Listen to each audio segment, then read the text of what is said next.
좀 작품에 좀 의미 있는 작품 설명 좀 몇 개, 한두 개 정도 해주시면 좋겠어요. 네. 제가 참고로 그 패션 회사를 10년을 다녔어요. 아, 네. 패션 회사 다니셨어요? 네. 그러니까 졸업하고 10년을 다니고 지금 전업 작가로 활동한 지 10년 됐어요. 근데 그러세요? 이 작품을 보면 네. 컬러를 굉장히 독특하게 쓰는 모양새가 10년 동안 매 그 이태리에 가서 막 그 가장 핫한 어떤 패션의 그 컬러들을 보면서 굉장히 영향을 많이 받았고, 작가들이 이렇게 특히 조각가들이 컬러를 못 쓴 거고 답답했어요. 오케이. 그래서 이렇게 써보긴 하는데, 그래서 미국에서는 반응이 굉장히 좋아요, 제 작품이. 한국에서는 그렇게 생각보다 많이 팔리는데 작가들이 많이 사요, 제 작품. 그러면 이거 저기 재료는 다른데 그러니까 이게 브론즈를 원하시면 브론즈를 뽑아서 보여요. 차이는 별로 많지 않나요? 100만 원 차이. 그러니까. 그러니까 브론즈가 100만 원이 더 들어가요. 제가 만들 때. 그치만 보통 일반적으로 브론즈 하면은 굉장히 뭐 이렇게 영구적인 재료로 여겨지고 FRP는 조금 그런 개념이 근데 좀 야외만 없잖아요? 나가지 않으면 FRP도 영구적인 재료고 그리고 미국에서는 전혀 상관을 안 하더라고요. 한국에서는 좀 그렇지 않을 예, 것 같아요. 가벼우니까 그게 한국 사람이 유난히 브론즈를 좋아하시죠. 네. 이건 같은 그래서 건데. 컬러 같은 경우도 네. 제가 이렇게 보면 네. 제 아들이 있는데 크레용이나 파스텔을 버리더라고요. 네. 소거를. 네네. 요즘에 안 쓰잖아요, 잘. 네. 그래서 그거 가지고 컬러링도 파스텔로 하기도 하고요. 그러니까 뭐 내 주변에 있는 재밌는 것들을 많이 써봤어요. 그럼 브론즈로 해갖고 네. 그 과정은 좀 어떻게 되는지 설명 좀 해주시면 감사합니다. 브론즈가 주로 그 성형을 떠내서 컬러링을 하고 네. 위치를 컬러링을 상도 하도 이렇게 나눠지거든요. 네, 네. 처음에 이렇게 자동차 컬러링 하듯이 예.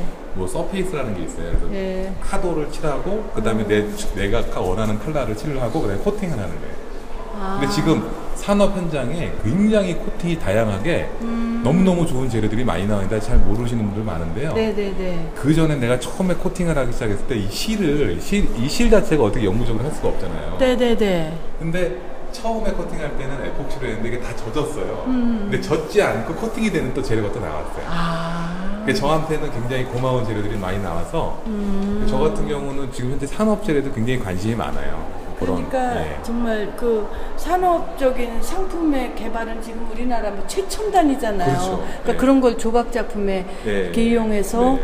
그래서 저 같은 아이디어 경우는 좋으시다. 그 크레용이나 네. 그러니까 그 작년까지는 제가 우레탄 컬러를 썼거든요. 영구적인 재료, 네. 가장 강한 재료라고 해서. 근데 이 코팅 재료를 막 연구해 보니까 네. 굳이 내가 야외에 놔둬도 굳이 완벽한 재료가 아니어도 파스텔을 가지고 장난을 치고 크레용 가지고 장난을 실을 가지고 장난을 쳐도 야외에 놔둬도 별 문제가 안 되더라고요.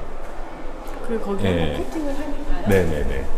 근데 FRP 자체는 야외에 놔두면 결국은 문제가 되는데 브론즈에서는 문제가 돼요. 실질적으로 제가 패션 모델을 첨단 모델을 한번 만들어 본 거예요. 패션 모델을 만들었어요. 네. 이걸 가지고 패션 모델을 가지고 좀 어떤 그뭐 의미나 이런 거를 각자의 어떤 고객이 넘기는 거죠. 네. 작품 자체가 패션 모델. 네. 그렇죠. 고양이 같은 경우는 그 뭐라 그러지? 강아지가 저렇게 다리를 들고 오줌 싸잖아요. 예. 네. 근데 고양이는 그냥 앉아서 오줌 싸는데 거꾸로 고양이를 가지고 다리를 드는 포즈로 오줌 싸는 포즈로 이렇게 역으로 한번 만들어 보기도 하고요. 네네네. 저거 되게 재밌었어요. 그리고 내 작업실에서 그 제자애들이 왔을 때 낙서 작업을 해가지고 공동 작업. 제자들하고 공동 작업이요? 낙서한 것들 다 제자들이 한 거예요. 다른 관점에서 좀 네. 이렇게 풀어나가는 방식이 되게 재미난 것 꼭 같아요. 바다들이. 그래서 근데 요 1m 내외되는 것들이 아주 가장 편하더라고요, 만들 때. 그래서 요만한 작품들이 굉장히 많아요. 작년까지는 이런 패션 모델을 가지고 아주 직접적으로 만들어 봤어요, 작년에는.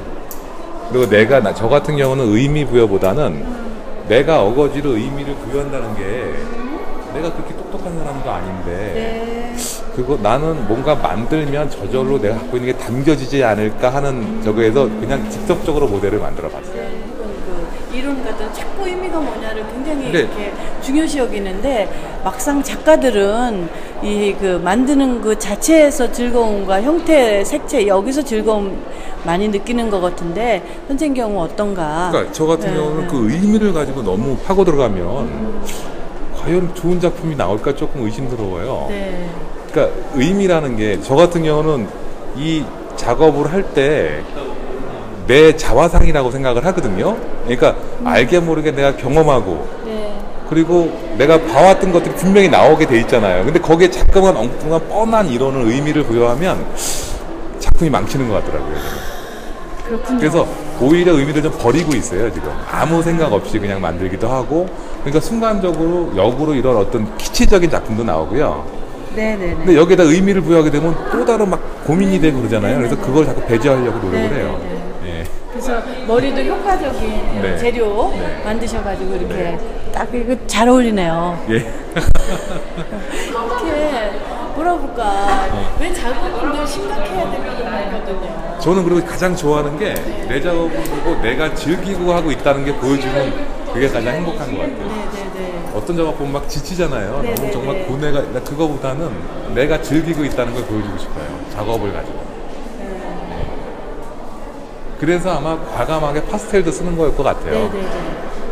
조각 작품이 어떻게 보면 옛날에는 굉장히 금기시된 네네. 재료들이거든요. 네, 아 그런 재료들이. 그렇죠. 조각은 지금까지는 물성을 네네네. 따졌거든요. 근데 과연 이제 물성의 시대가 네. 너무나 많은 게 다 나왔는데 그러면서 내가 이제 많이 작업이 무르익게 되면서 네. 그 재료를 가장 그 주변에 버려진 거 가지고 쓰기도 하고 네. 그만큼 제가 많이 그러니까 여러 가지 그 기술적인 능력이 많이 올라간 것 같아요. 그러면서도 어설프지 않게 이렇게 나오는 거 보면 그래서 외국 애들이 특히 저런 파스텔로 조금 덜 컬러링 마무리한 것 같은 거 굉장히 좋아하세요. 네네네. 그러니까 아마 내가 한 2년 전에는 저렇게 못했을 거예요. 더 완벽하게 하기 위해서 노력했는데 지금은 그것까지도 효과로 지금 내는 정도 보면 예, 그래서 미국에서 전시를 했을 때 지금 선생님 작품이 네. 이렇게 하고 여기까지. 예, 요 방금 있었죠. 그래서 그 매너리즘 작가들 이런 막 그 초현실적인 색이 네. 그때 거기서 다 나왔거든요. 그 이태리 사람들이 그 색채를 쓸 줄 아는 거예요. 그러니까 저는 학생들한테요. 발광하는 그런 색채 근데 그거 있잖아요. 직접 본 거랑 이런저런 하는 거랑 틀리잖아요. 네. 그러니까 저는 실제로 갔다 온 게 가서 본 게 굉장히 큰 영향을 받았어요. 근데 학생들한테 그래서 옛날 분들은 그러잖아요. 젊어서는 노력하고 나이 먹어서 놀러 가라는데 그건 반대인 것 같아요. 이제 여행이라도 갔다 와야 뭔가 충격을 받아야지 뭔가 나오지. 저희 세대 때는 아마 여행 가는 게 굉장히 힘들었는데 여기서 막 비구사하고 설치하는 걸 하다가 거기 가서 변해요. 부상으로. 네. 못 따라가는 걸 알거든요. 가서. 그러니까 웬만한 설치를 해서는 아니면 앤디 월이나 이런 그런 누구죠? 그 작가들이 아류밖에 안 된다는 걸 알게 돼요. 가서 보면.